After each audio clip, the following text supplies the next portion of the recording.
Jax's revenge domain. You know that smell in corporate boardrooms, that mix of lemon cleaner, recycled air, and something I learned to recognize after 8 years in the Navy, pure fear. I'm Gordon Hayes, 49 years old, and I'd been dealing with that smell for the last 15 years at Sterling Hart. Senior Director of Corporate Acquisitions sounds boring, right? But anyone who knew how real money moved in this city understood I basically held the keys to the kingdom. Look, I never had to raise my voice, didn't need to. My authority came from knowing when to stay quiet, when to nod across a conference table, and right now, from the $3 billion merger I'd been putting together for 9 months. I was standing by those floor-to-ceiling windows, checking final details on my tablet, when the conference room door didn't just open, it got kicked in. Brielle Walsh clicked into that room like she owned the place. 24 years old, fresh MBA that daddy probably bought her, wearing this look like she was the star of her own movie and we were all just extras. First day on the job, hell. First hour as the VP's brand new chief of staff. "Excuse me," she said, and her voice cut right through the room's hum. She wasn't looking at the view outside. She was looking at me like I was some outdated equipment that needed replacing. I put my tablet down slowly, turned to face her with the same calm I used to use with supply officers who thought they knew better. "What can I do for you, Brielle?"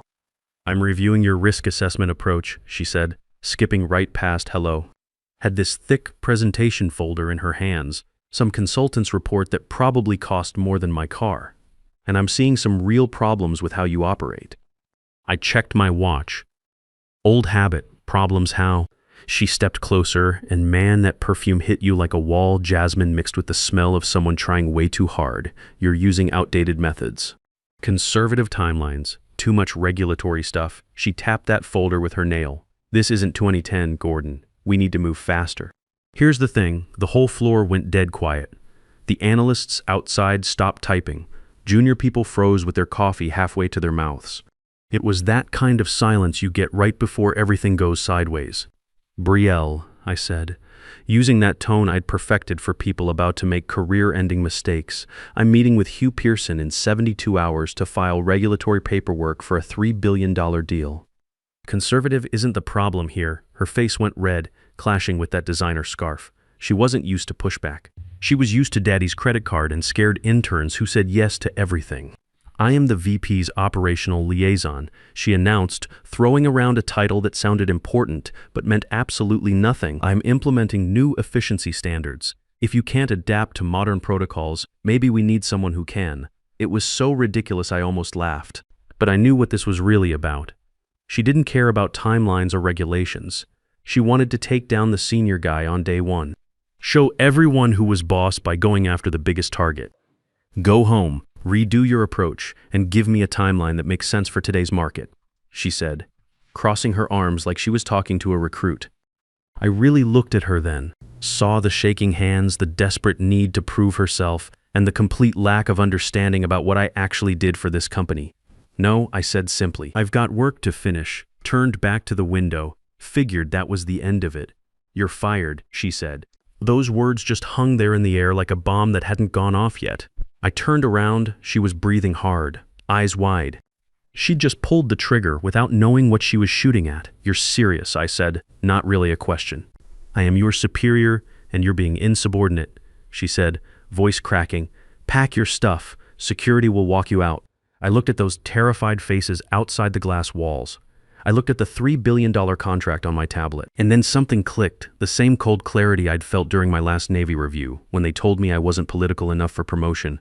"Understood," I said. Brielle blinked. She was expecting a fight, maybe some begging. "You're absolutely right, Brielle," I said, snapping my tablet shut. "Efficiency is everything." I didn't wait for her to respond, just walked past her toward my office. She thought she'd just shown everyone who was in charge. Had no idea she'd just fired the only person in the building who could navigate the regulatory maze for the Pearson deal. My office was organized chaos. Unlike those sterile conference rooms, my desk was like mission control, stacked files, legal pads with notes only I could read, and a Rolodex that was basically the most valuable thing in the entire building. Brielle probably thought everything was on computers. She didn't get that in high-stakes mergers. The real business happened through personal phone numbers written on napkins, business cards, and leather folders. and handshake deals that never touched the company servers. I didn't rush packing up. Rushing looks like panic, and I wasn't panicking. I opened my drawers like I was handling explosives, careful and methodical. First, personal stuff. Photo of my son Kevin, who'd finally started respecting his old man's professional judgment. Crystal paperweight Hugh Pearson gave me after we closed the Tokyo deal 5 years back. Then the Rolodex, my personal network, 15 years of contacts. It hit my briefcase with a solid thud. Diana Foster, my assistant, was hovering in the doorway looking like she'd just watched a car accident. "Gordon," she whispered. "Is it true? Did she really?" "It's true, Diana," I said, staying calm. I picked up the preliminary files for the Pearson merger, held them for a second. These belonged to the company, technically had to stay here. Set them right back down in the center of my desk. But the merger, Diana said, the filing is in 3 days. Nobody else knows about the environmental stuff. Nobody knows about those EPA clauses. I'm sure Brielle's got it covered, I said, and that lie tasted sweet. She's got an MBA, Diana. She understands modern efficiency. So anyway, I cleared my computer, logged out of everything, wiped my local files. Wasn't destroying company property, just removing my personal stuff. If they wanted to handle this regulatory nightmare, they'd have to use whatever they had on file, not the shortcuts I kept in my head. When I walked out of my office, the whole floor was pretending to work. Heads down, but everyone's eyes were tracking me. It was like watching a crew see their captain get thrown overboard by someone who didn't know how to read a compass. Brielle was waiting by the elevators with 2 security guards who looked uncomfortable as hell. Carl Murphy, head of security, had worked with me for 10 years. He'd seen me stay late during holidays, ordering pizza for his team during those long audit nights. "Need to check for company property," Brielle told them. Carl looked at my briefcase without even opening it. "He's good, Miss Walsh." Brielle made this annoyed sound. "Fine, just get him out of here." I hit the elevator button and waited. When those doors opened, I turned to face Brielle one last time. She was ready for me to blow up, maybe threaten to sue or something. Instead, I smiled. The kind of smile you give someone who just handed you winning lottery numbers while thinking they gave you a parking ticket. "Thanks, Brielle," I said. Her face went confused for a second. "For what?" "For clearing up the chain of command," I said. "Real educational. Good luck with those EPA compliance things. The environmental liability stuff can be tricky." I stepped into the elevator. "What liability stuff?" she said, stepping forward as the doors started closing. "Oh, the digital files cover everything," I said quietly. "Just follow the database." The doors cut off her face right as she started to realize she might be missing something important. Going down in that elevator, I felt my stomach drop, but honestly, my position was actually getting better. I checked my watch, 10:15 a.m. By noon, legal would be asking questions. By 2 p.m., the partners would be confused. By tomorrow morning, the bleeding would start. I walked out into bright city sunshine and didn't grab a cab. Walked 6 blocks to this quiet coffee place, ordered black coffee, and sat by the window. Turned my phone off, let them sit in silence for a while. Spent the afternoon at the art museum, looking at paintings and thinking about chaos held together by frames. Amazing what you notice when you're not carrying the weight of a billion-dollar corporation on your shoulders. For the first time in years, I actually saw brushstrokes, color patterns, the way artists use empty space. At 6 p.m., back home with a beer, I turned my phone back on. The thing buzzed like an angry wasp for 2 straight minutes. 14 missed calls from work, 3 from HR, 5 from numbers I didn't recognize. 27 new messages. Diana, 11:30 a.m.'s Gordon, legal came down asking who authorized your termination. Brielle's locked-in conference room B. Deanna, 12 to 45 p.m. minus Hugh Pearson's people tried calling you. Brielle took the call. It went badly. She told them you had medical issues. There was yelling. Diana, 2:30 p.m. minus, where are the EPA grandfather files? Brielle says you deleted them. System shows they never existed. Everyone's freaking out. I smiled, turning that beer bottle in my hands. Of course they weren't on the system. Those EPA files weren't documents. They were relationships. Handshake agreements about environmental liability transfers, verbal promises I'd made with regulatory contacts about timeline flexibility, personal guarantees based on my 15-year track record. All that knowledge was currently turning to ash in my fireplace. Email from Roy Campbell, the CFO, urgent, employment issue. Gordon, major communication breakdown here. Call me immediately. We need to discuss bringing you back before the Pearson deadline. We can work this out. Brielle's new, maybe got carried away. Let's not let personalities kill this deal. Personalities? I said to my empty apartment. They always called it personalities when someone pushed back, but strategy when the same person succeeded. I didn't reply. Could picture the scene at the office perfectly. Sun going down, long shadows across the floor. Brielle exhausted, that jasmine perfume going stale, her power suit wrinkled from stress. She'd be figuring out that VP's chief of staff got you compliance, but not competence, definitely not specialized knowledge. She had the files.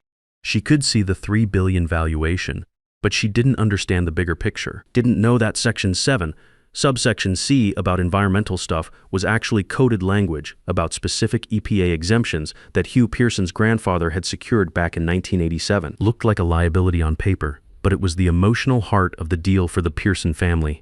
Try to renegotiate that to save money, which any MBA would do, and she'd insult Hugh so badly he'd walk away before they served coffee. Another text came through from a number I didn't have saved, but I knew it was Roy's private line. Gordon, pick up your phone. Name your price. I stared at that message. Name your price. My price wasn't money. My price was professional respect. And unfortunately for them, respect was something they'd just thrown in the trash. Set the phone down. Wasn't going to save them tonight. Tonight I was going to watch a movie.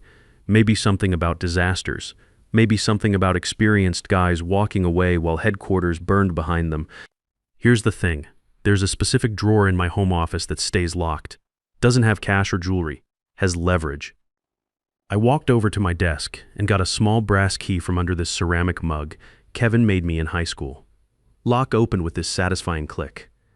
Inside, on black felt, was a single leather folder, worn at the edges, smelling like tobacco and old paper. Gold letters on front. Regulatory Liaison Protocol, Pearson Family Trust. Most people thought Sterling Hart hired me because of my resume. Truth was, I came with the territory. 5 years ago, when Hugh Pearson first thought about letting outside money into his family empire, he had one requirement. Someone who understood old money business, not the flashy wealth of tech guys, but the careful generational wealth that thinks in decades, not quarters.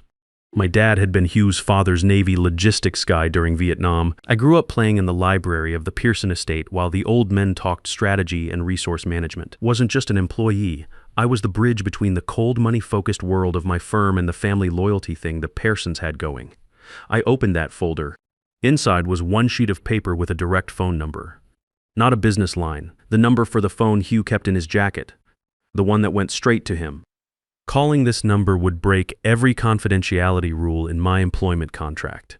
Professional suicide, basically. But then I thought about Brielle's face when she looked at my methods like they were broken equipment. Thought about the smugness of firing me in front of people I'd trained. I picked up my phone and dialed. 2 rings. This is Hugh. That deep voice, immediately familiar. Still had that military bearing at 67. It's Gordon. Pause. Both of us thinking. Thought we were staying quiet until the Friday filing. Things have changed, I said, keeping it steady. Changed how? The warmth left his voice, replaced by steel from a guy who'd built shipping companies from nothing. I've been fired. Dead silence. Went on so long I thought the call dropped. Fired, he repeated, like he was translating. By who? New chief of staff. Said I was operationally inefficient, resistant to modern protocols. And who's handling the EPA liaison work now? Nobody with experience, I said. Brielle thinks the computer files are enough. I heard something that could have been a laugh or a growl. Computer files show the Montana environmental assets as money-losing liabilities. Without your personal notes, their systems will flag it for sale within 6 months. That's right, so they fired the only guy who knows the regulatory landscape, 72 hours before the biggest deal in their history. That's the situation. Gordon, Hugh said, voice dropping low, you free for breakfast tomorrow? Currently unemployed? Hugh, I'm available all day. Good. Pierre Hotel, 8 a.m. And Gordon, yeah? Don't sign anything with them. No severance, no extended contracts. Nothing. Wouldn't dream of it. I hung up. Heart was pounding steady in my chest. Had just crossed the line. Wasn't just a fired employee anymore. I was actively working against them. The Pierre Hotel serves breakfast with the kind of quiet efficiency that makes you feel like you're planning something important, which we were. Hugh Pearson looked exactly like always perfect Navy suit, silver haircut military style, eyes that had seen everything twice. They called my legal team this morning, Hugh said, spreading butter on toast like he was performing surgery. I drank my coffee and waited. Woman named Brielle. Sounded like she was drowning. Told my lawyer you were unavailable due to sudden medical emergency. Said you were in the hospital with exhaustion, but had briefed her on everything. I set my cup down carefully. The nerve was incredible. Not just a lie, a dangerous, verifiable lie. If I was sick, the deal could be legally delayed. If I was fired, the key personnel clause in our contract would void the whole exclusivity agreement. She's buying time, I said. Thinks she can charm her way through the environmental compliance stuff. She thinks I'm an idiot, Hugh corrected. Thinks I'm a walking checkbook. He wiped his mouth precisely. My assistant Oliver did some digging. Apparently HR is in total chaos with this Brielle situation. The board didn't know about your firing until this morning. The CFO is throwing things. Sounds like Roy. Here's where we stand. Gordon. Hugh leaned forward. I don't do business with amateurs, and I definitely don't work with liars. The Sterling Hart deal is dead. He paused. But I still need to sell, and I still want you running things. He reached into his briefcase, pulled out a thick document. Not a merger agreement, a consulting contract. My holding company needs a director of strategic acquisitions. Salary doubles what you were making. Equity's significant. First job, find new buyers for my assets. I looked at the contract. This was freedom. This was power. This was perfect revenge. One more thing, Hugh added, that shark grin spreading across his face. I haven't canceled tomorrow's meeting at Sterling Hart yet, scheduled for 9 a.m. Why keep the appointment? Because I want to watch her face when she tries to explain why the hospitalized guy is sitting across the table from me. You want me there? No, I want you in the lobby. I want you to be the last thing she sees before her career ends. I'll handle the meeting. You handle looking healthy. My phone buzzed, automated alert that my Sterling Hart access had been revoked. But then another notification, news story about merger rumors and delays, speculation about key executive departures. Word was getting out, the vultures were circling. I accept, I said, picking up the pen. Good. Now finish your eggs. Watching empires collapse takes energy. That afternoon, I walked past the Sterling Hart building. Stayed across the street, behind sunglasses. Could see activity on the 42nd floor through those glass walls. People pacing, lights blazing at 4 p.m. Looked like an ant farm someone had kicked. Checked email on my personal phone. One last desperate message from Brielle. Gordon, please call me. We can fix this.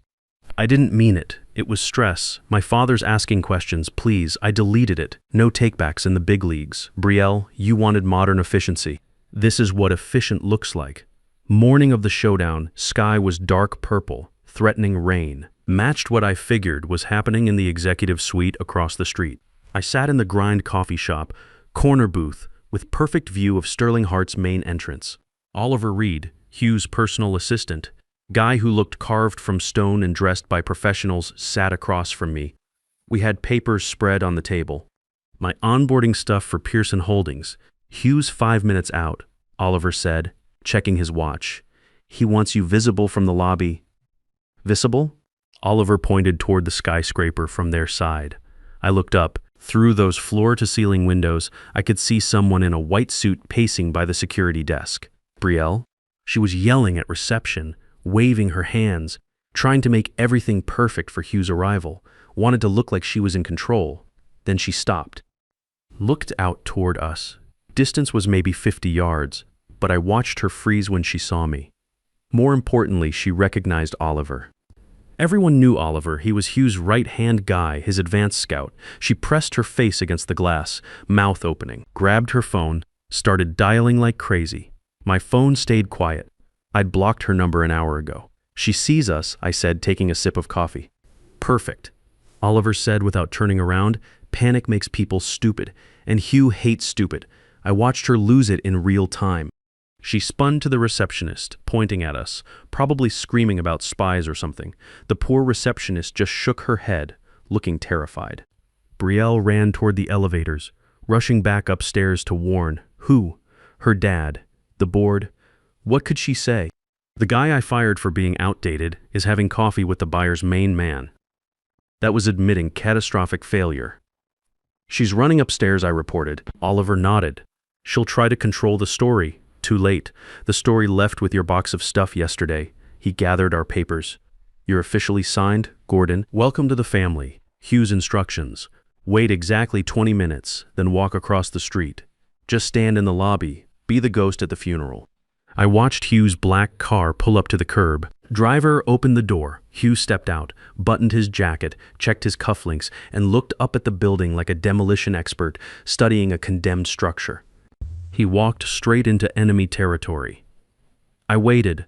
1 minute, 5, 10. Rain started falling, blurring the glass, turning everything into a watercolor painting, but I could see it all clearly. I paid for coffee, checked my reflection. My suit was perfect.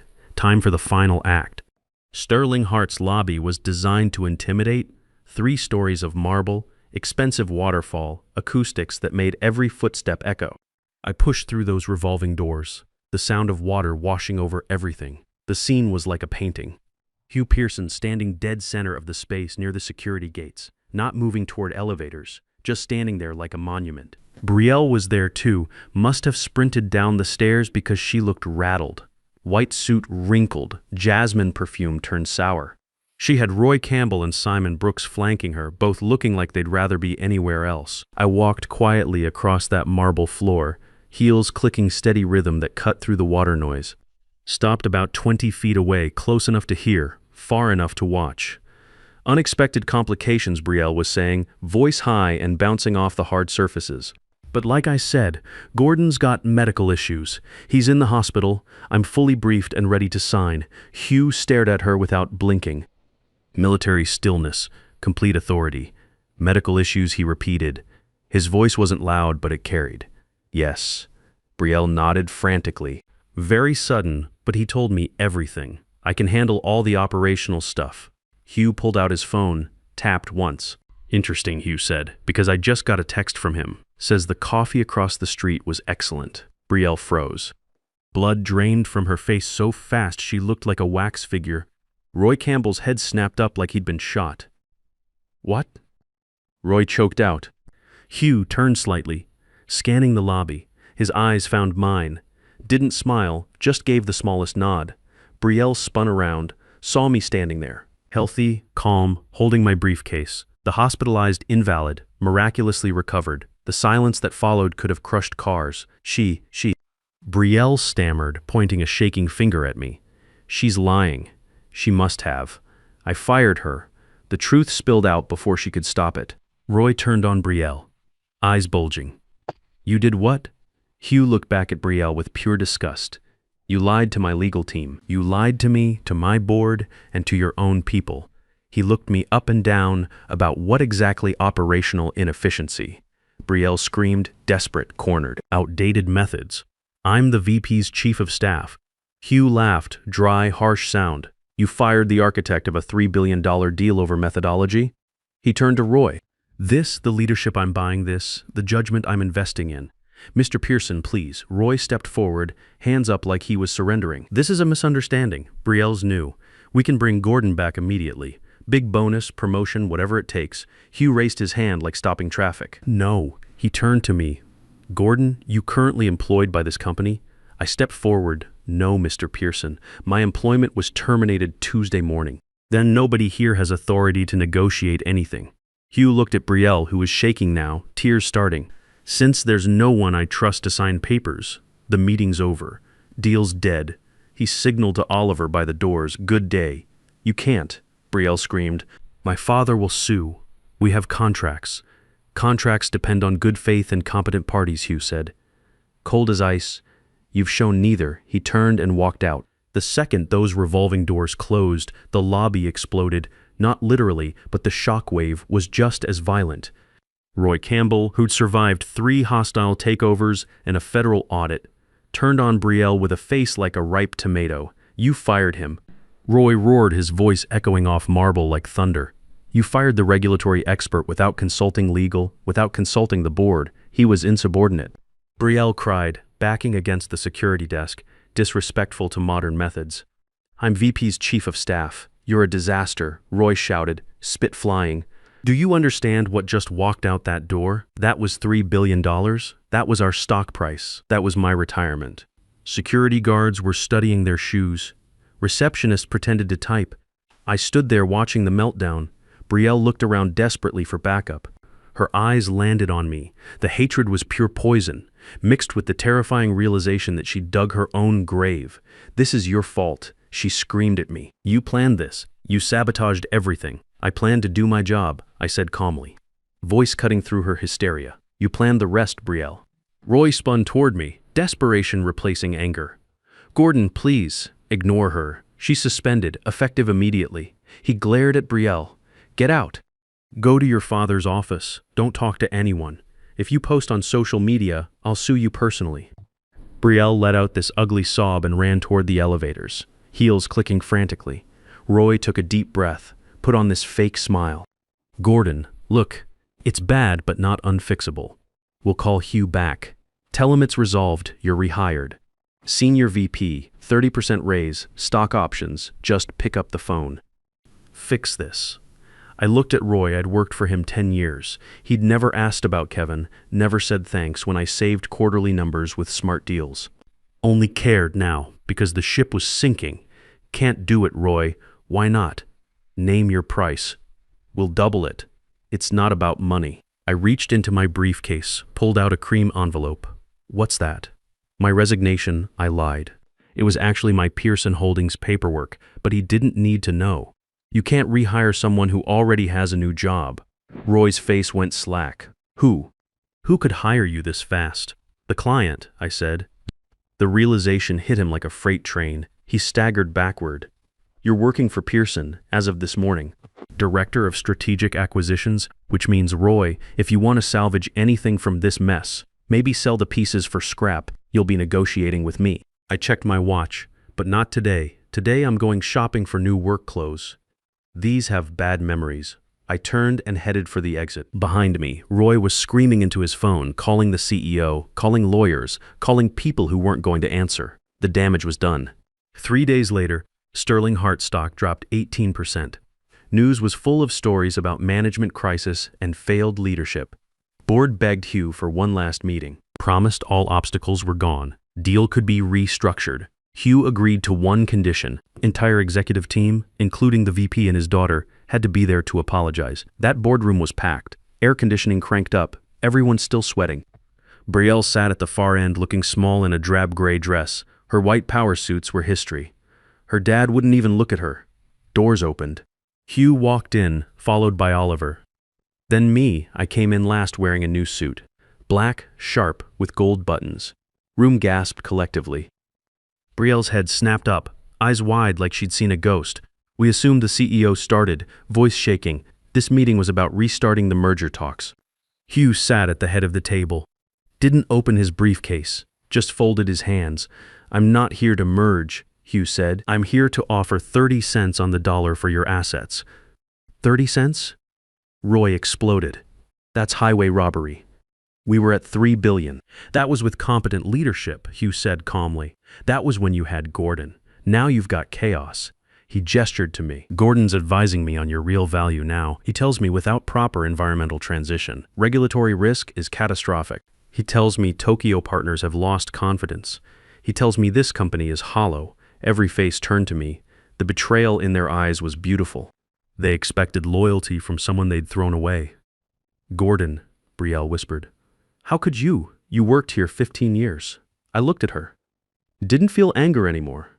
Just pity. She was a kid playing with dynamite, surprised when the building blew up. "I did work here 15 years, I said. Followed the rules. Did good work. Played the game right. And you decided it wasn't enough." The VP finally spoke. "We can fix this. Gordon, come back. We'll fire Brielle. Give you her position. Just tell him to sign the original deal." Room held its breath. This was it. The offer of redemption. Return to the fold with a crown. I looked at Hugh. He raised an eyebrow, waiting. "Ready to sign?" Hugh asked, playing along. I looked at the CEO, at Roy, finally at Brielle. I smiled. The smile of someone who knows exactly where all the bodies are buried because I'm the one who dug the holes. "Sorry," I said softly, voice echoing in the silent room. "She fired me. No deal." Hugh stood up. "You heard the man. Offer stands at 30 cents on the dollar." You have until 5 p.m. to accept, or we wait for bankruptcy and buy at 10 cents. He walked out. I followed, didn't say goodbye. The silence behind us said everything. In the elevator, Hugh handed me a file. Excellent work, director. Thanks, Hugh. Doors opened. For the first time in 15 years, I didn't check my reflection. I knew I looked perfect. We went down, leaving the wreckage on 42nd floor. That evening, my phone rang. Kevin, Dad, saw the news about your old company. Stock's tanking. You okay? Better than okay, son. Just started a new job. Better pay, better people. Good for you. Mom always said you were too good for those jerks anyway. After I hung up, I sat on my couch with a beer, looking out at the city lights. Tomorrow I'd start building something new with Hugh. Tonight I was just a guy who'd stood up for himself and won. Sometimes the best move is letting incompetent people destroy themselves while you build something better. That's not just corporate strategy, that's life. In corporate America, your knowledge walks out the door with you, but only if you're smart enough to take it. They'll call you outdated right up until the moment they realize you were the foundation holding everything together.